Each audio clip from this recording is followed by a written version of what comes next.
క్రీస్తునందు ప్రియమైన వార్లారా, శుభాలు. ఎలా ఉన్నారు? బాగున్నారా? నిన్నటి దినము ఎలా గడిచింది? ప్రభువుకు మహిమకరంగా జీవించారా? జీవించినట్లయితే ఆయనకు స్తుతులు. లేని ఎడల ఆయన మనలను క్షమించును గాక. నేటి దిన ధ్యానాంశము మార్కు సువార్త 6వ అధ్యాయము 30, 31, 32 వచనాలు. మార్కు సువార్త 6వ అధ్యాయము 30, 31, 32 వచనాలు. అంతటా అపోస్తలులు యేసునొద్దకు కూడి వచ్చి తాము చేసినవన్నీ బోధించినవన్నీ ఆయనకు తెలియజేసిరి. అప్పుడు ఆయన మీరేకాంతముగా అరణ్య స్థలమునకు వచ్చి కొంచెం సేపు అలసట తీర్చుకొనుడని చెప్పెను. ఏలయనగా అనేకులు వచ్చుచు పోవచ్చు నుండునందున భోజనము చేయుటకైనను వారికి అవకాశము లేక పోయెను. కాగా వారు దోణి ఎక్కి అరణ్య ప్రదేశమునకు ఏకాంతముగా వెళ్ళిరి. దేవుని వాక్యాన్ని మన వినికిడిలో దీవించి ఆశీర్వదించునుగాక.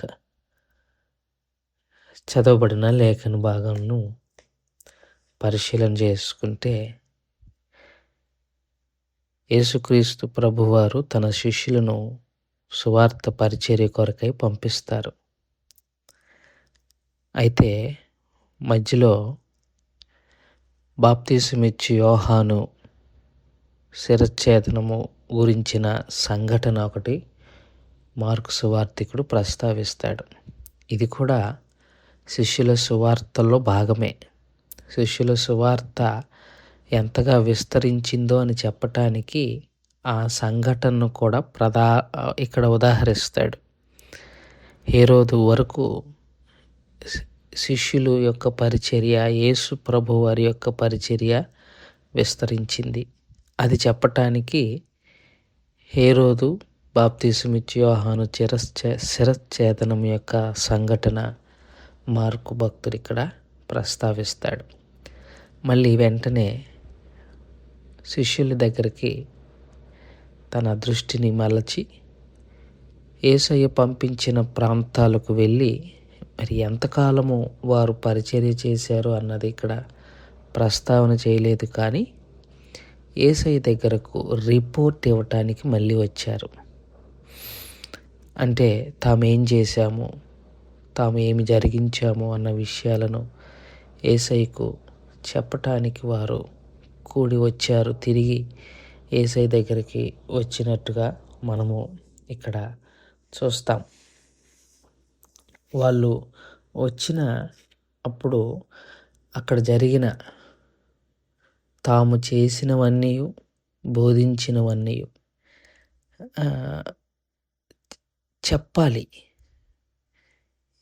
వాళ్ళు యేసయ్యకు తామేం బోధించామో చెప్పారు. వారు బోధించింది కరెక్ట్ అని యేసయ్యకు అనిపించింది. అందుకే మీరు చెప్పింది తప్పు అని వారిని ఆయన ఖండించలేదు. ఒకవేళ ఖండించి ఉంటే ప్రస్తావనకు వచ్చేది. ప్రతి దైవజనుడికి ఉండవలసిన లక్షణం అది.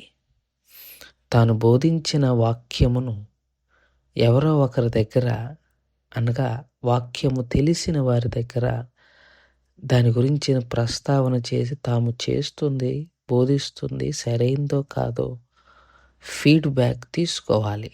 అలాగే రిపోర్ట్ ఇవ్వాలి. శిష్యులు అదే చేశారు. సంతోషం. వారు బోధించిన విషయాన్ని ఆయనకు తెలియచేసినప్పుడు సర్వాధికారి, సర్వజీవుల యొక్క అవసరతలను ఎరిగిన దేవుడు, చూచుచున్న దేవుడు మానవ రూపంలో ఉండి మానవ అవసరతలను తెలుసుకున్నాడు. నాకు చాలా చక్కగా నచ్చుతుంది ఈ సందర్భం. అప్పుడు ఆయన ఒక తల్లి హృదయాన్ని అక్కడ కనపరిచాడు. మీరు ఎప్పుడైనా చూడండి, నాన్న అయితే ఇంటికి రాగానే ఎరా పని ఎలా జరిగింది, ఏమేం చేసావు అంటాడు. అమ్మ మాత్రమే అన్నం తిన్నావారా, కడుపు నిండా తిన్నావా, ఏంటి ఎలాగున్నావు, ఇలా అడుగుతుంది.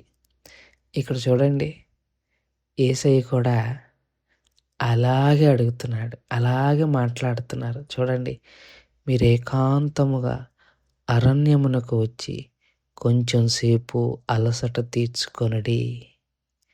ఎంత మంచి మాట! ఎందుకు తీసుకోమంటున్నాడో కూడా చెప్తున్నాడు చూడండి. ఏలయనగా అనేకులు వచ్చుచు పోవచ్చు నుండునందున భోజనము చేయుటకైనను వారికి అవకాశం లేకపోయాను. అది యేసయ్య మనసు, తల్లి మనస్సు. అందుకే వాక్యం అంటది, ఒకని తల్లి ఆదరించినట్టుగా నేను వారిని ఆదరించేదను అంటారు కదా. తల్లి ఎప్పుడు పని ఎలా జరిగింది అడగదు. తర్వాత సంగతి తర్వాత, జరిగితే జరిగింది, లేకపోతే లేదు.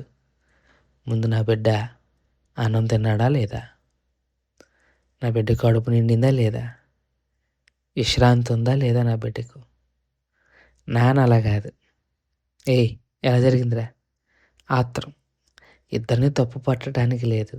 కానీ ఇక్కడ యేసయ్య చేసింది తల్లి మనసుకున్న మనసు. నిజమే, విస్తారముగా జనసమూహం స్వస్థతలు పొందుకుంటున్నారు, దెయ్యములు వెళ్ళగొట్టబడుతున్నాయి, దేవుని వాక్యం ప్రచురించబడుతుంది. అంతకుముందు కూడా మీతో చెప్పాను, యేసయ్య ధోని ఎక్కి పడుకున్నాడు కదా. అలసట ఎలా వచ్చిందంటే ఉదయం నుంచి సాయంత్రం వరకు మాట్లాడుతూనే ఉన్నాడు. వీరు కూడా సువార్త పరిచర్య చేస్తున్నాడు. దెయ్యములను వెళ్ళగొట్టాలంటే సామాన్యమైన శక్తి కావాలా, బలమైన శక్తి కావాలి, ఓపిక, అన్నీ కావాలి. అవన్నీ వాళ్ళు వెచ్చించారు. అయినా తిండి గురించి అలా ఆలోచన చేయకపోవటాన్ని యేసయ్య గమనించాడు. ముందు రిపోర్ట్ తర్వాత, ముందు మీరు రండి, మీరు అర్జెంటుగా ఏకాంతమైన స్థలంలోనికి వెళ్ళటం అవసరం. అప్పుడప్పుడు పాస్టర్స్ కూడా, కాపర్లు బిజీగా ఉంటారు, వాళ్ళకి ఒక ప్రైవేట్ టైం అవసరం. ఒక్కలే లేకపోతే కుటుంబంగానో 2 రోజులు, ఒకరోజు కాస్త రిఫ్రెష్ అవ్వటం వారికి చాలా అవసరం అని యేసయ్య చెప్పాడు. అక్కడ కనబడుతుంది మనకి. రైట్, తీసుకొని వెళ్ళి అరణ్యంలో కొంచెం సేపు అలసట తీర్చుకోండి. పరిచర్య అలసటతో కూడుకున్నది. పరిచర్య అన్నది శారీరక అలసట, మానసిక అలసట, నిద్రాహారాలు కొన్నిసార్లు ఉండవు. పరిచర్యలో అంత ఒత్తిడి ఉంటుంది. ఎందుకంటే మనుషులతో కాదు పోరాడుతుంది, అపవాదితో, అంధకార చీకటి శక్తులతో, దురాత్మల సమూహములతో పోరాడుతున్నాం. వారిని పోరాడటానికి కావలసిన శక్తిని అందించాల్సిన బాధ్యత సంఘానికి కాపరిది. సో మరి ఆయన అంత అలసిపోతాడు. అందుకే పరిచర్య అన్నది బహుభారమైనదండి. అందరికీ వాళ్ళ అదేదో డబ్బులు సమకూర్చి పెట్టే ఒక సాధనం అయిపోయింది. కానీ నిజముగా దేవుని కొరకు పరిచర్య చేసేవాడికి పరిచర్య చాలా భారమైనది, చాలా కష్టతరమైనది. అన్ని ఉద్యోగాల్లో కల్లా అతి శ్రేష్టమైన ఉద్యోగం. అంత మాత్రమే కాదు, అతి బాధ్యతతో కూడుకున్న ఉద్యోగం. ఎందుకంటే అన్ని ఆత్మల విషయంలో లెక్క అప్పచెప్పాలి. హెబ్రీయులకు రాసిన పత్రికలో అంటారు, మీ ఆత్మల విషయంలో లెక్క అప్పచెప్పవలసిన వారై అని ఉంటుంది. లెక్క అప్పచెప్పాలి. ఏంటి, ఆయనేమో ఏ ఒక్క ఆత్మ నశించిపోవటం ఆయనకి ఇష్టం లేదని ఆయన తన రాకడను ఆలస్యం చేస్తుంటే మేము మరి ఆత్మలను సంపాదించుకొని ఆయన కొరకు సంపాదించుకునే విషయంలో దాన్ని నిర్లక్ష్యం చేస్తే ఎట్లాగూ కాదు కదా. ప్రయాసపడాలి, అనుదినం వారి కొరకు ప్రార్థనలు సలపాలి. అవన్నీ చేస్తున్నప్పుడు అలసట. అందుకే యేసయ్య గమనించాడు, రండి అన్నం తినండి కాసేపు. అన్నం తిని, అది కూడా దూర ప్రాంతం, ఏకాంతమైన ఒక దోణ, అక్కడ దోణ ఎక్కేసారు. ఒక దోణ రెడీగా ఉంది. మరి ఎవరిదన్నది మనకు తెలీదు గానీ, ఒక ధోని రెడీగా ఉంది. ఎక్కించుకొని ఏకాంతంలోనికి తీసుకొని వెళ్ళిపోయారు.